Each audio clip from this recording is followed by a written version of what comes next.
हाय दोस्तों, मैं विकास सिंह चंद्रा आईएएस के प्लेटफॉर्म पे हर सभी लोगों का हार्दिक स्वागत एवं अभिनंदन करता हूं।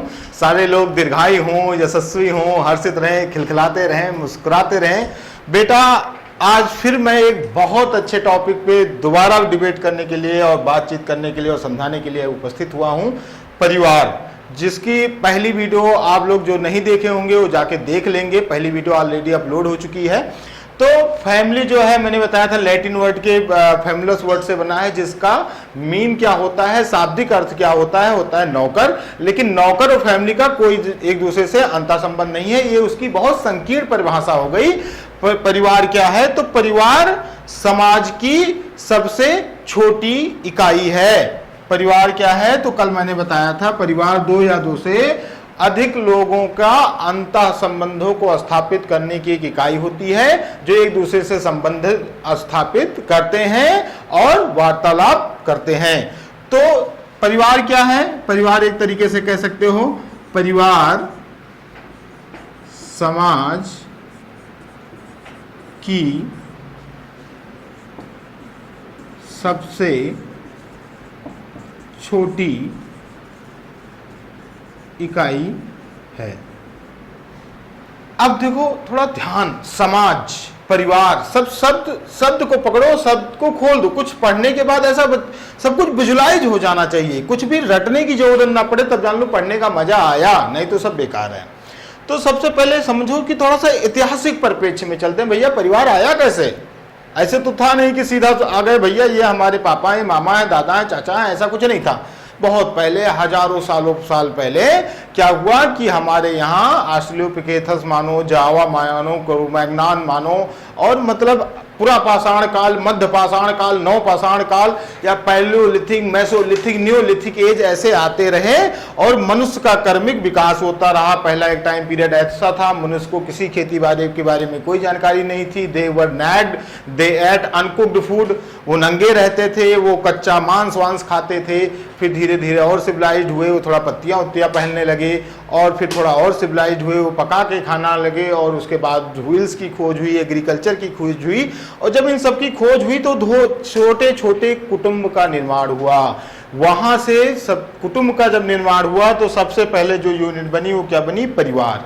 तो एक माता पिता और उसके माता पिता और बच्चों का जो एक समूह बना वो क्या था?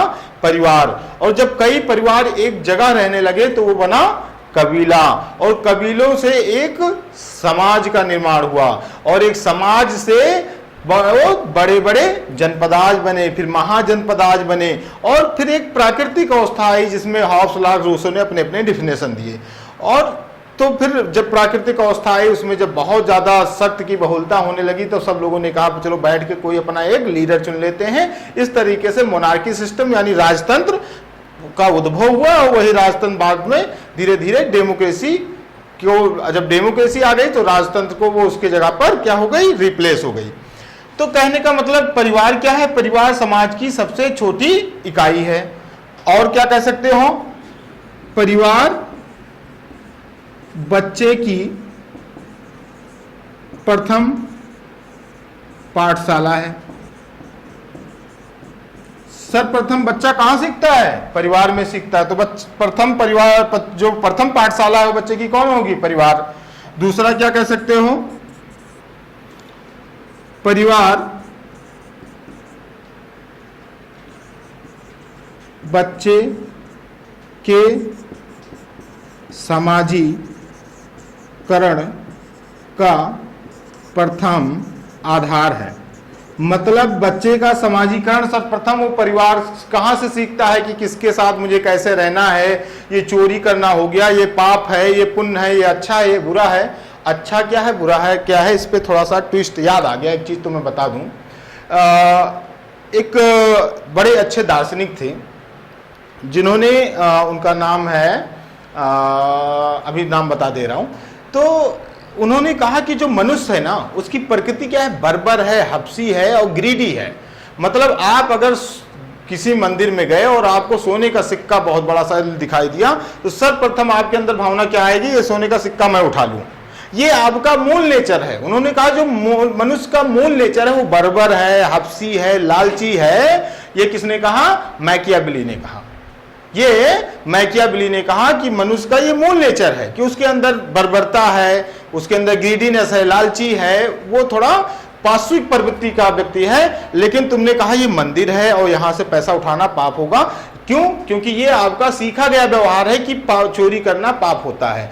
अगर आप ये ना सीखे होते तो आपको जो अच्छा लगता आप वही करते। मनुष्य का मूल नेचर में ये सारी चीजें हैं, यानी कि हम लोगों में सीखने वाले अधिगम का भी बहुत ज्यादा रोल है। अगर हमको मूल स्थिति में छोड़ दिया जाए, प्रकृत अवस्था में छोड़ दिया जाए, तो हमारे अंदर सात्विक गुणों का समावेश तो होगा, लेकिन हमारा जो जीवन जीने का आधार होगा वो गलत सही के पैमाने पे नहीं होगा।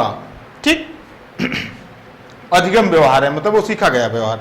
तो परिवार बच्चे की क्या है? प्रथम पाठशाला है। परिवार बच्चे की समाजीकरण की प्रथम आधारशिला है। तीसरी बात क्या है?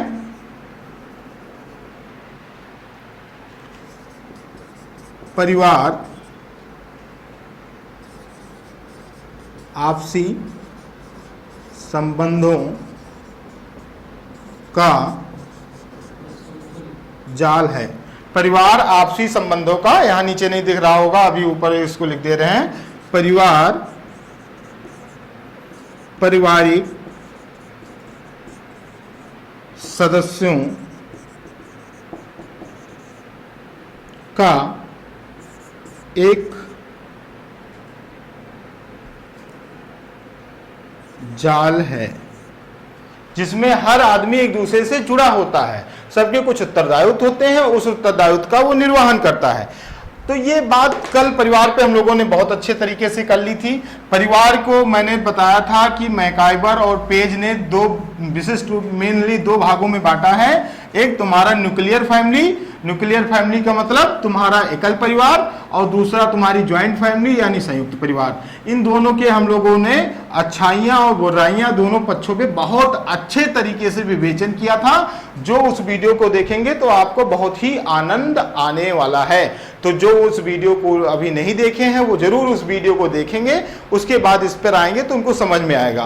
फिर मैंने कहा था परिवार के दो कार्य होते हैं। मैकाइबर और पेज ने जो बुक लिखी थी, उन्होंने एक बुक लिखी थी एन आउटलाइन ऑफ फैमिली। उसमें उन्होंने बताया कि परिवार जो फैमिली होती है उसके दो मेनली वर्क होते हैं, एक आवश्यक और दूसरा अनावश्यक। कल इस पे हम लोगों की पूरी बातें नहीं कंप्लीट हो पाई थी। तो आवश्यक कार्य पे मैंने बताया था सबसे पहला आवश्यक काम क्या है? शिक्षा। मतलब हर परिवार का सबसे पहला आवश्यक कार्य है कि वो अपने आने वाली पीढ़ियों को, अपने बालक को क्या दे? शिक्षा दे। शिक्षा किस प्रकार का हो? उसमें प्लेटो ने कहा कि शिक्षा बालक की किस प्रकार होनी चाहिए?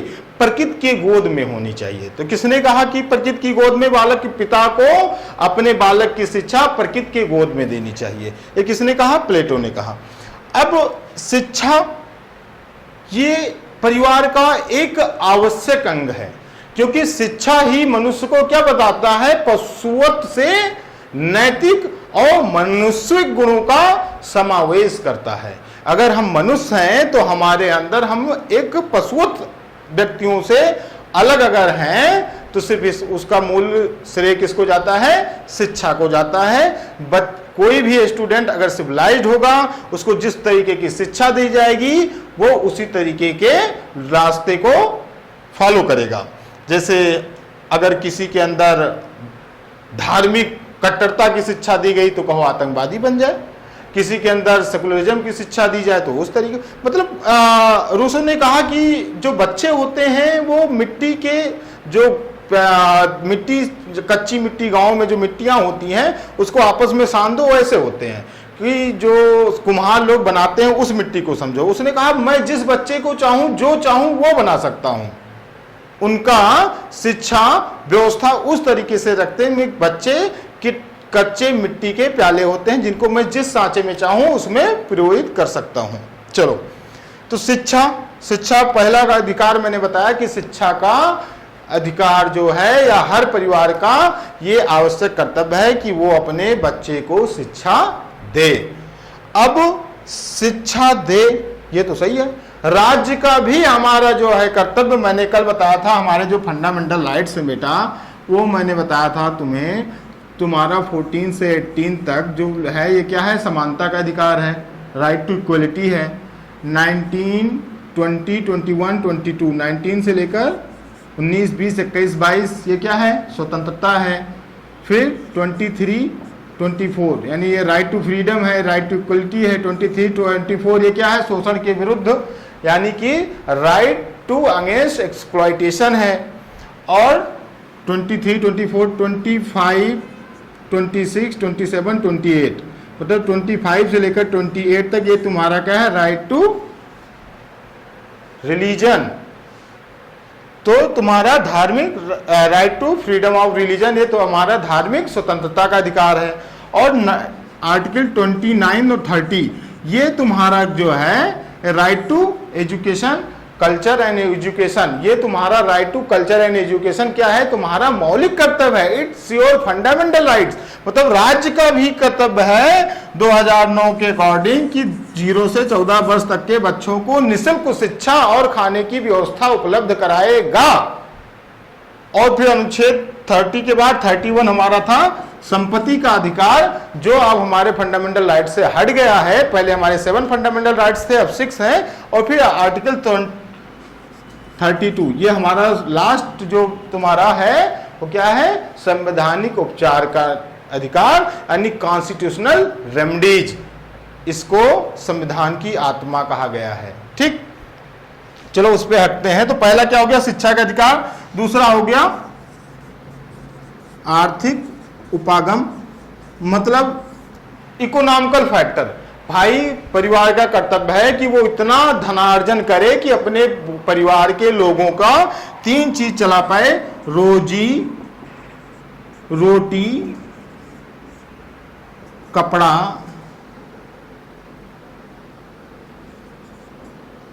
और मकान। तो रोजी से मतलब रोजी का तो कोई मीन नहीं, रोजी ही करेगा, रोजी जब करेगा तभी धनार्जन होगा। मतलब कोई आप बिजनेस करें, कुछ भी करें, आप वर्क करेंगे तो आपको धनार्जन होगा, उस धनार्जन से आप अपनी आर्थिक व्यवस्था को सुदृढ़ रखने का प्रयास करेंगे जिससे आपके परिवार का निर्वहन हो सके। तो शिक्षा हो गया, आर्थिक हो गया और लैंगिक निर्वहन हो गया या लैंगिक व्यवस्था। लैंगिक व्यवस्था मतलब भाई कोई, सारे लोग तो परम पूजनीय श्री श्री 1008 बाबा श्री डैश डैश दास तो नहीं हो जाएंगे। तो जीवन में आगे बढ़ने के लिए जो व्यवस्थाएं बनाई गई हैं, मतलब एक पीढ़ी से दूसरी पीढ़ी, दूसरी पीढ़ी से तीसरी पीढ़ी, जो ये हमारी हेरिडेटिक व्यवस्था चली आ रही है संतानोत्पत्ति द्वारा, इसके लिए क्या होता है, विवाह होता है। तो विवाह मतलब हर परिवार का ये दायित्व है कि वो अपने लड़की का विवाह करे और अपने लड़के का भी विवाह करे। तो इस विवाह में बड़ी कुरीतियां आ गई थी। एक तो एक्चुअली इसमें बीच में क्या हुआ कि जब मुगल सक्रांता आ गए तो बड़ी सामाजिक विसंगतियां हो गई थी। तो एज, बहुत कम एज में डर के वशीभूत होकर सारे लोग क्या करते थे, शादियां बड़ी कम एज में कर देते थे। तो जब बहुत कम होते थे तो जब तुम्हारा मॉडर्न मतलब तुम्हारा आफ्टर 1707 जब औरंगजेब मर गया उसके बाद टाइम आया, चूंकि ये चीजें चली आ रही थी, जो चीजें चली आती हैं वो फिर ऑर्थोडॉक्स हो जाते हैं, उसको फॉलो करने लगते हैं। तो 12-13 साल में लड़कियों की शादी कर देते थे।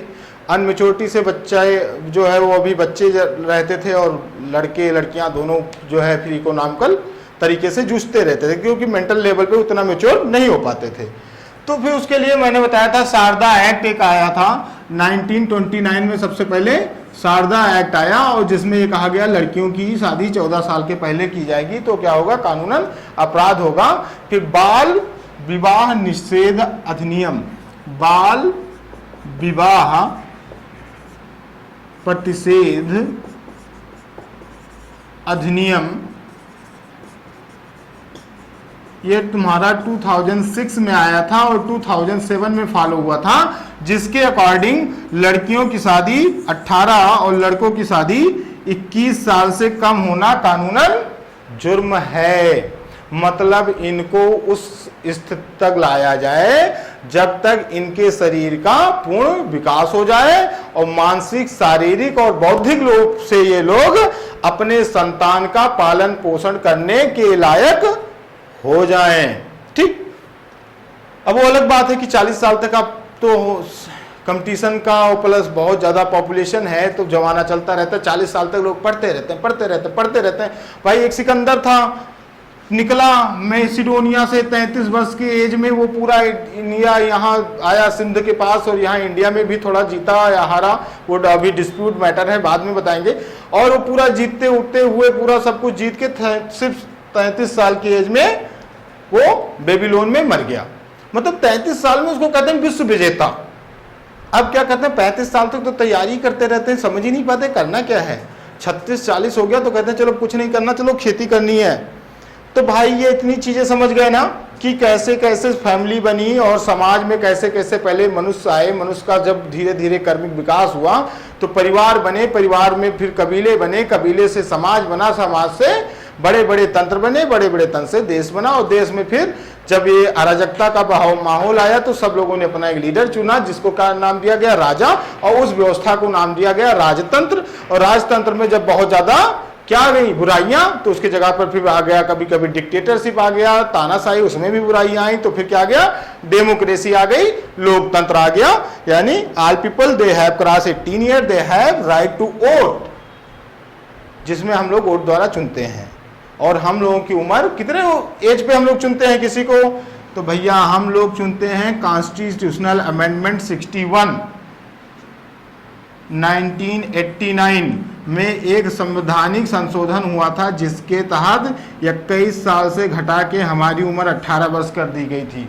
यानी हम लोग कॉन्स्टिट्यूशनल अमेंडमेंट 61 जो हुआ था 1989 में, उसके तहत हमारी वोट देने की उम्र 21 से घटा के 18 कर दी गई थी। अब 18 साल पे हम लोग चुनाव करते हैं। खैर हम लोग परिवार पढ़ा रहे थे, परिवार में बहुत मजा आने वाला है। अभी ऐसे मजा आने वाला है कि देख के तुम लोग एकदम झरझर झरझर खुश हो जाओगे।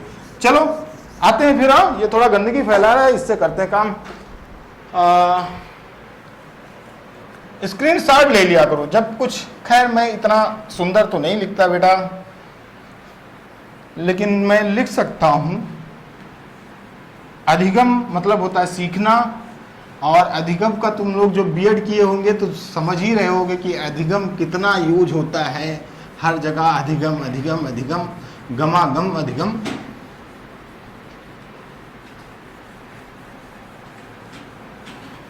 अब बेटा मित्र की बात कर लेते हैं थोड़ा सा। मित्र, पल भर रुके नहीं मित्र, पुत्र माता से नाता तोड़ चले। पल भर रुके नहीं मित्र, पुत्र माता से नाता तोड़ चले, और रोती रह गई लैलाएं पर कितने मजनू मुंह मोड़ चले। ये कहाँ, कोरोना काल में। ठीक, तो कोरोना में ऐसी बहुत स्थितियां हुई जिसमें मित्र नहीं रुके और बहुत सारे लोग स्थितियां तोड़ के निकल गए आसमान की तरफ। चलो मित्र, तो मित्र 3 प्रकार के, अरस्तु के अकॉर्डिंग मित्र 3 प्रकार के होते हैं। उपयोगितावादी मित्र, खुशीवादी मित्र, और अच्छे मित्र। मतलब अच्छे की दोस्ती या अच्छे की मित्र। तो 3 होते हैं, उपयोगितावादी, खुशीवादी, मित्रवादी। अब देखो बड़ा मजा आने वाला है। यानी दोस्त दोस्त दोस्त ना रहा, ऐसा कुछ, मतलब दोस्त तो सबके पास होते ना।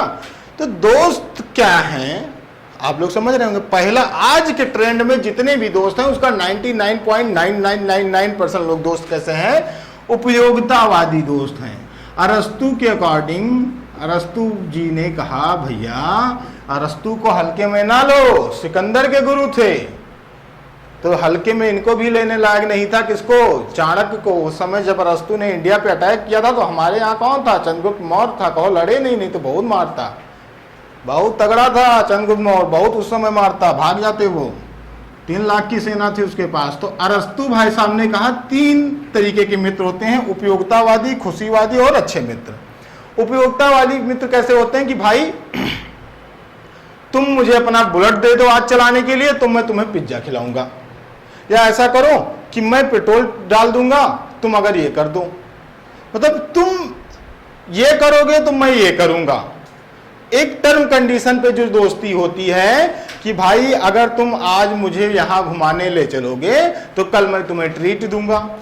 तो एक मतलब व्यवस्था कैसी है, बनी हुई है, सहसंयोजी बंध की तरह जुड़ी हुई है कि भाई तुम मुझे एक इलेक्ट्रॉन दे दो तो मैं तुम्हें इलेक्ट्रॉन दे दूं। इस तरीके से उपयोगितावादी दोस्ती जो है आज के समय में यही दिखती है कि भाई तुमने मुझे, अगर एक दिन तुमने मुझे गाड़ी मैंने मांगी और गाड़ी नहीं दी तो जाओ कल तुम मांगोगे तो हम भी नहीं देंगे। तो उपयोगितावादी मतलब इस तरीके की, जैसे कौन सा गाना है, तुम अगर साथ देने का वादा करो तो मैं यूं मस्त नगमे सुनाता रहूं। मतलब ये भी कोई दोस्ती नहीं है, कह रहे कि तुम साथ देने का वादा करो तो मैं मस्त नगमे सुनाता रहूं। अरे भैया वादा ना करें अगर हम, तब भी तुम रेडियो एफएम की तरह, रेड एफएम की तरह सुबह से शाम तक सुनाते रहो ना। अच्छे दोस्त हो यार, वादा नहीं कर रहा, चलो मान लो अभी कंडीशन नहीं है वादा करने की, तो अच्छे मित्र ऐसे होते हैं कि वादा और कंडीशन पे नहीं कहते। तो पहला मित्र समझ गए होगे उपयोगितावादी। दूसरा क्या है, खुशीवादी मित्र। उपयोगितावादी मित्र जिसमें क्या होता है, विनिमय की भावना होती है। खुशीवादी मित्र जहां कंपनी मिलती है, मतलब जिन मित्रों के साथ आदमी अपनी खुशियों को सेलिब्रेट करता है। मान लो आप कहीं टूर जा रहे हैं तो आपने 5-6 मित्रों को ले लिया, सब जश्न मना रहे हैं, हुर्रे हुर्रे या हू हा हा ही हू। तो मतलब जो आपको एक टीम देते हैं, क्योंकि अकेले तो खुशियां समाहित नहीं होंगी। मान लो आपने बहुत अच्छी चीज देखी, असामाजिक प्राणी है कोई एक असामाजिक, चूंकि असामाजिक तत्वों की बड़ी बहुलता होती जा रही समाज में। अब क्या हो रहा है कि शहरों में मैं बहुत जगह देखता हूं कि 3rd फ्लोर वाले बेचारे तरही मना रहे हैं और 2nd फ्लोर वाले बरही मना रहे हैं। ये डीजे लगा रहे हैं, बढ़िया गाना बजा रहे हैं, वो बेचारे तरही बना के जाने वो कौन सा देश तुम जहां तुम चले गए और यहाँ दूसरा गाना बज रहा है, यो यो यो हनी सिंगा। तो कहने का मतलब असामाजिक तत्व बढ़ते जा रहे हैं। तो असामाजिक तत्व अगर वो अकेले घूमने गए, शिमला में देखा बहुत अच्छा सुंदर है, पर उस सुंदरता को अगर बयां ही ना कर पाओ तो बेकार है। सिर्फ आत्मसात तो कर नहीं लोगे कि उस खुशियों को बरकरार कर लो, 2-4 लोगों में सेलिब्रेट करोगे। तो मित्र वो होते हैं, दूसरे वाले होते हैं खुशीवादी मित्र, ऐसे मित्र जिनमें हम अपनी खुशियों को सेलिब्रेट करते हैं। तीसरा अच्छे मित्र, ये भैया वो वाले मित्र हैं, कौन वाले, चटमला पंगला दीवाने वाले हैं कि ये दोस्ती हम नहीं तोड़ेंगे। ये भगवान कृष्ण और सुदामा की दोस्ती वाले होते हैं, जो एक दूसरे की भावनाओं को समझते हैं, एक दूसरे का सम्मान करते हैं और एक दूसरे की विषम परिस्थितियों में अपनी जान तक लगाने के लिए खड़े रहते हैं। ठीक, तो ये हो गए मित्र। अब बात करते हैं हम लोग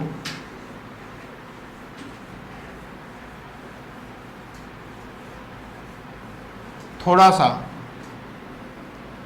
परिवार और मित्र से, इसी से रिलेटेड क्वेश्चन आते हैं। रक्त संबंध, परिवार और समझ लो। एक मैंने बताया मुख्यतः परिवार 2 प्रकार के होते हैं, एकात्मक परिवार और ज्वाइंट फैमिली, मतलब न्यूक्लियर फैमिली और ज्वाइंट फैमिली, एकात्मक परिवार और संयुक्त परिवार। कुछ और परिवार होते हैं जैसे मात्र सत्तात्मक परिवार, मात्र सत्तात्मक परिवार। ये आपका अरुणाचल प्रदेश में, हिमाचल प्रदेश में मिल जाते हैं। इसमें क्या होता है, परिवार की मुखिया माता होती है और ऐसे परिवार में शादी के बाद लड़का आके लड़की वाले के घर पे रहने लगता है। अब हम लोगों ने तो देखा नहीं, हो सकता है विदाई में लड़का बहुत भुकार छोड़ के रोता हो और लड़की बढ़िया बिंदास आके कहती हो चलो बर्तन भी धोना है चलो, तो कुछ ऐसी व्यवस्था होती होगी। तो मात्र सत्तात्मक परिवार, तुम्हारी इंडस वैली सिविलाइजेशन भी जो थी, सिंध सभ्यता में भी परिवार कैसे थे, मात्र सत्तात्मक परिवार थे। तो ये मात्र सत्तात्मक परिवार हो गए। आपका पितृसत्तात्मक परिवार पता होगा, पितृसत्तात्मक जो हम लोगों के यहाँ बहुलतावादी से पाया जाता है कि परिवार का मुखिया कौन होता है, पिता होते हैं। जो भी बड़े फैसले लिए जाते हैं वो हमेशा पिता के द्वारा लिए जाते हैं। एक होता है बहुपत्नीवादी परिवार, बहुपतित्व परिवार, बहुपतित्व।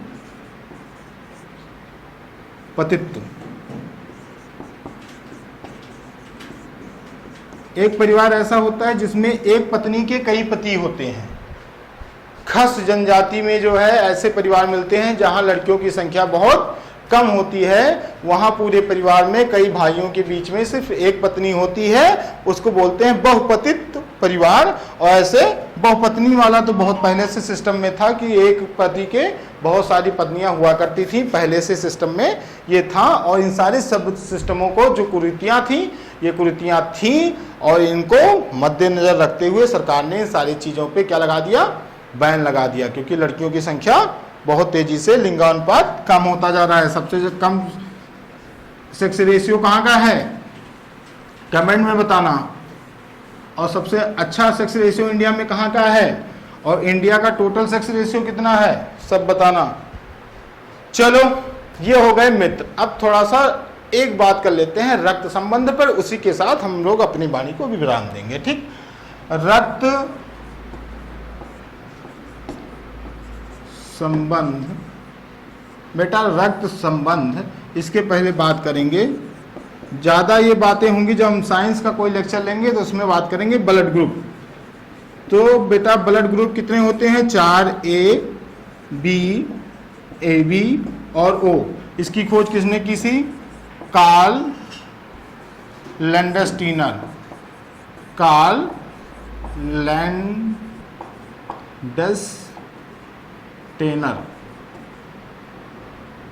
इसकी खोज, ब्लड ग्रुप की खोज किसने की थी, कार्ल लैंडस्टीनर। डाउट में नहीं है ना, विलियम हार्वे ने रक्त परिसंचरण तंत्र की खोज की थी, यानी सर्कुलेटरी सिस्टम की खोज की थी, और वो विलियम हार्वे थे।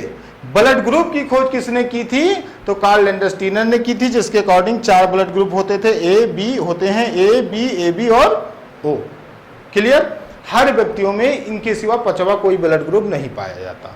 इसमें रक्त संबंध में होता क्या है, मान लो एक चीज तुम्हें समझा दें, उसी चार्ट से सब कुछ मामला क्लियर हो जाएगा। सबसे एक भाई साहब हैं, ब्लड ग्रुप ए है, एक लोग के बी हैं, एक लोग के ए बी हैं, एक का ओ है। ठीक, यहां लिखी है एंटीजन, एंटीजन, और यहां लिखा है एंटीबॉडी। एंटीबॉडी तो बड़े अच्छे तरीके से सुन रहे होगे ना इस समय। कोरोना की वैक्सीन लगवाना बहुत जरूरी है। कोरोना के 2 वैक्सीन लगवाने से आप कोरोना के निजात पाएंगे। क्यों पाएंगे, क्योंकि आपके अंदर कोरोना वायरस से लड़ने की एंटीबॉडी बन जाएगी, एंटीबॉडी। चलो स्टार्ट करते हैं, A B A B O. भैया जो ए है ना, इसमें एंटीजन भी क्या पाया जाता है, ए, पर एंटीबॉडी क्या पाया जाता है, बी। बी में क्या पाया जाएगा, एंटीजन बी, पर एंटीबॉडी ए। ए बी में क्या पाया जाएगा, एंटीजन ए बी, पर एंटीबॉडी कोई नहीं। ओ में क्या पाया जाएगा, एंटीजन कोई नहीं, पर एंटीबॉडी दोनों। समझ गए ना। ए में antigen A, antibody B, B में antigen A, antibody A B में एंटीजन ए बी और एंटीबॉडी कोई नहीं, और ओ में एंटीजन कोई नहीं पर एंटीबॉडी दोनों पाई जाती है। और ब्लड ग्रुप ओ को बोलते हैं सर्वदाता। काहे, क्योंकि अंदर एंटीजन कोई नहीं होता तो ब्लड क्लॉटिंग नहीं होगी, चाहे जिसका खून पकड़ के चढ़ा दो। समझ में आया। थोड़ा साइंस के डीप में जाऊंगा तो बहुत अच्छे समझ में आएगा, वो साइंस में हम लोग बताएंगे। ठीक, क्यों नहीं होता, क्यों ब्लड क्लॉटिंग होती, ए वाले को बी का खून, बी वाले को ए का खून, ए का बी, किसका खून चढ़ेगा नहीं चढ़ेगा, सारी नौटंकी क्लियर करेंगे। तो बी क्या होता है, ओ क्या होता है, सर्वदाता, और ए बी होता है सर्वग्राही। क्यों, क्योंकि भैया इसके अंदर दोनों एंटीजन पाए जाते हैं, तो चाहे जिसका चढ़ा दोगे एंटीजन तो मैच ही कर जाएगा। ए वाले का भी मैच करेगा, बी वाले का करेगा, ए बी वाले का भी करेगा, ओ का करेगा, तो इसके अंदर कोई दिक्कत नहीं है। ठीक, तो ए बी को बोलते हैं सर्वदाता और ओ को बोलते हैं सर्वग्राही। अब दूसरी बात, ब्लड ग्रुप ए वाले को किसका किसका खून चढ़ सकता है? तो बेटा ब्लड ग्रुप जिसका ए है उसको खून चढ़ सकता है। ग्रुप वाले को सिर्फ और सिर्फ किसका खून चढ़ सकता है? ब्लड ग्रुप ओ का। समझ गए ना? अब इसमें एक चीज और होती है, RH प्लस और RH माइनस, और RH माइनस फैक्टर, यानी कि जिसमें बहुत लोगों में ये सारी चीजें सीक्वेंस करने के बाद भी क्या हुआ, आदमी मरने लगा, तो वही होता है O निगेटिव, O पॉजिटिव, किसी का होता है O निगेटिव जो ब्लड ग्रुप होता है, वही RH प्लस और RH माइनस फैक्टर होता है, जिसमें सबसे कम ब्लड ग्रुप जो पाया जाने वाला है वो RH माइनस है। दूसरी चीज, थोड़ा सा ये सोच लो कि शादी होगी तो क्या होगा। अगर ब्लड ग्रुप ए की शादी ब्लड ग्रुप बी से होती है तो उसके लड़के क्या हो सकते हैं? ए भी हो सकते हैं, बी भी हो सकते हैं, AB भी हो सकते हैं और O भी हो सकते हैं। ब्लड ग्रुप ए की शादी अगर ब्लड ग्रुप O से होती है तो सिर्फ या तो A होगा या तो O होगा। ब्लड ग्रुप बी की शादी अगर ब्लड ग्रुप O से होती है, क्रॉस जान लो, तो सिर्फ या तो B होगा या तो O होगा। अगर AB की शादी ब्लड ग्रुप AB से होती है तो या तो A होगा या तो B होगा या तो AB होगा। कुछ बच तो नहीं रहा इसमें? चलो ठीक, इतना हो गया।